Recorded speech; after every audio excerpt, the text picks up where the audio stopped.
लक्ष द्या. स्कॉलरशिप मध्ये एक प्रश्न विचारला जातो. कंपॅरिझम म्हणजे तुलना करण्यासारखा प्रश्न विचारला जातो. कशा प्रकारचा प्रश्न असतो तो? इकडे लक्ष द्या. चूज द वर्ड्स ऑफ कंपॅरिझम करणारा शब्द तुम्हाला शोधायचा आहे. आता इथं त्यांनी ऑप्शन दिलेले आहेत, ते ऑप्शन समजून घ्यायचे आणि त्याच्यानुसार आपल्याला कंपेअर करायचं आहे, तुलना करायची आहे.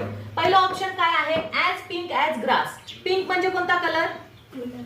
गुलाबी, बरोबर. आणि ग्रासचा कोणता कलर येतो? हिरवा, बरोबर. मग पिंक आणि हिरवा तुलना होते का? नाही होत. ॲज डल ॲज एस म्हणजे घोड्यापेक्षा लहान प्राणी असतो, डॉंकी सारखा.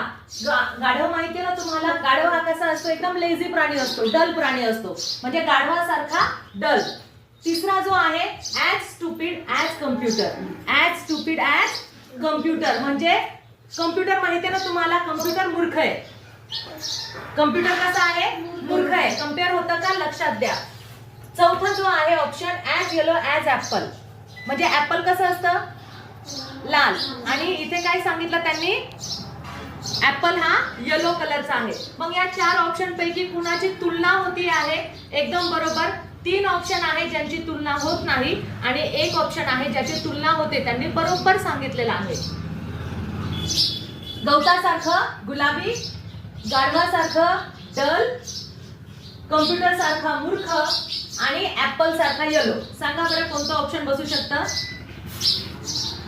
अगदी बरोबर. ऑप्शन क्रमांक 2 ॲज डल ॲज एस हे ऑप्शन बरोबर आहे. गाढवाचा तो प्रकार आहे.